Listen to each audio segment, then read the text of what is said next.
Welcome back courtside in the field house. Charlie Chitwood joined now by Jason Burton, whose team just got off the court.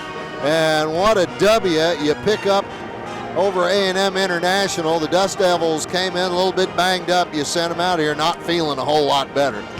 17-2, man. Yeah, our team is playing really well right now, and it's good to see people continue to step up and show what they're capable of. I thought Simone James had a huge day for us today. Very efficient, good around the basket, did a good job stealing. I even thought we could have found her a little bit more, but she was really, really good today on both ends of the floor, and that's something that we need to continue to see. Just, the strength of our team, I keep saying, is our depth, and when somebody like Simone can have such a huge game like that today, it allows us to, again, give some more rest to people like Juliana, who needs it, who continues to sacrifice her body. She takes another charge today, fouls out their point guard. And then Mia Deck came in and had a really good game defensively. Actually, on both ends of the floor, I thought she really played well. And so, we need a little bit of rest with tomorrow off and probably a really, really light day on Monday, going into 4 games on the road next week. Coach, let's go back to the interior play and just what kind of job Mo and Layla Lawrence did inside, and Juliana, of course. But Ray Brown held to just 7 points. That's a bit below her average. Yeah. She had to be a focus of some of your defensive plan. Well, we didn't guard the 3 like we needed to, especially on baseline out of bounds. I mean, we just gave up way too many threes today, and we got to do a better job, just attention to detail, getting out the shooters, and they shot the ball well. If they got a clean shot, they hit it.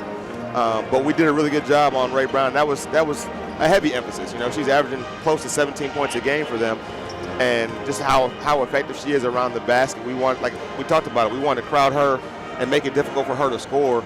And I thought we did a really good job of just getting and keeping good defensive position on her. But we got to do a better job of closing out the shooters and not letting them be so effective from 3.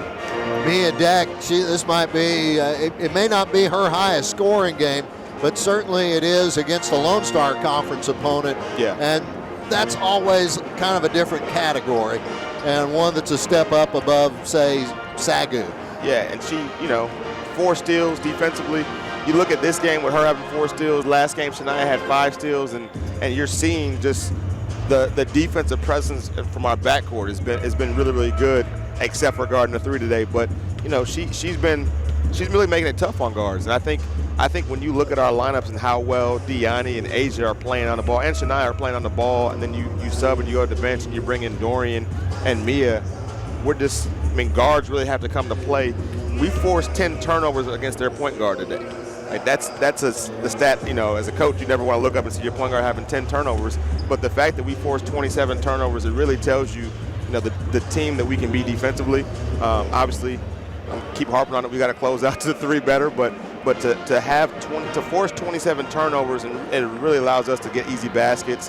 One thing we talked about with this team was being able to score against their zone. But when you can get out of transition like that, you don't have to worry about scoring in the half court. You get a chance to really get a lead because of your defense. For the 2nd game in a row, Shania Wright looks very calm, collected, and in control out there on the floor.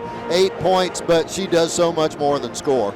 I thought she guarded really well today, and she's been doing that consistently. But she's such an intelligent player. You just got to have her on the floor because she's going to make good plays for you. She's going to find openings in the zone. She's going to find people as far as making the right pass.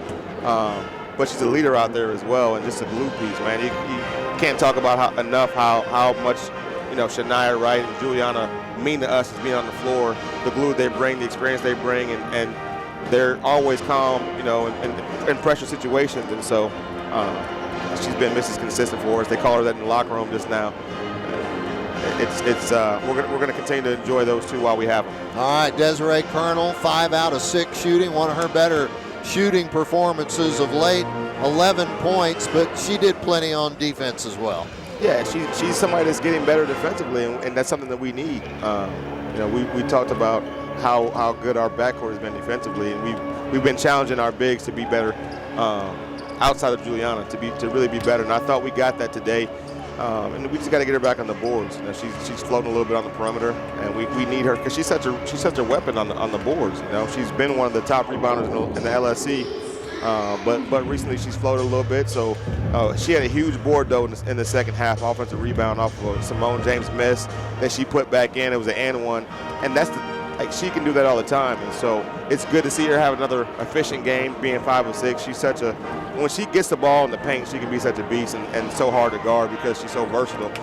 So it was good to see her have a good offensive game today. All right, Coach, if somebody had told you way back on October 27th, just before tip-off against Baylor, that you would be 17-2 in your last January home game, how would you be feeling about that? We'd be feeling great about the year. It's just tough to win, and it's tough to win in this league, and to be sitting at 6-2 in conference right now, and you know, you never want losses in conference, but 6-2 in a really, really good league this year, and having played some of the top teams already in this league, we feel really good. And the fact that we're healthy right now, knock on wood, and that you know, we have a chance to actually have a Sunday off. We hadn't had just talked to Coach Brown a little while ago. We hadn't had the Sunday off in a while. Last Sunday we played. The Sunday before that we're still preparing because we were in the middle of that 5 games and 9-day swing. And so to actually have a Sunday off where you can, you know, relax, recover a little bit mentally, and just have a chance to kind of regroup and then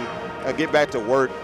This is the first time we've had a 3-day prep in like 6 games. And so, you know, to have a 3-day prep for these 2 games is going to be good for us because, you know, I think it's easy to overestimate somebody you already beat, especially when you beat them at home. And going into Fort Smith and Oklahoma Christian, they may not have the best records, but they're competing right now. They're playing hard. And Arkansas is always tough. It's always tough to win in Arkansas, and it's always tough to win on the road. And so, you know, we got to make sure that mentally our minds are right going into this next week.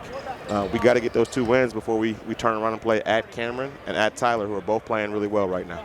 Coach, this was the 100th game that you have coached on this floor, and the Lion women in that time are with a 780 winning percentage.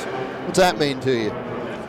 This place is special, man. It's great when you get a chance to get our band here. We've had great home crowds throughout the whole season, and really throughout my tenure here, we've had really good home crowds, and they've only grown as we've gotten more successful. And I think it means something to our players to play in front of their family, their friends, they're our home fans. We had a young girl, she was 5, or a little bit older than 5, that was, you know, with our girls in the first part of warm-ups and rebounding, and just, you know, things like that. What it means to our community to be able to be a part of what we have going on. Our girls embrace it, and I think it really means something to play here at home in the Fieldhouse. How different was it than game number 1? I was very nervous game number 1, right? Like this your first time being a head coach here in the Fieldhouse, but they're all special, man. This has been such a special place to me and to my family. It's home, and so you enjoy it, and you definitely enjoy it when you get a chance to win and play the way we've been playing this year. All right, Coach, thanks so much. Congratulations so much. This is a good benchmark for you, man. It is. And let's go get 101 the next time we get back. Yes, all right, sir. folks. Jason Burton, head coach, your A&M-Commerce Lion women. We'll be back.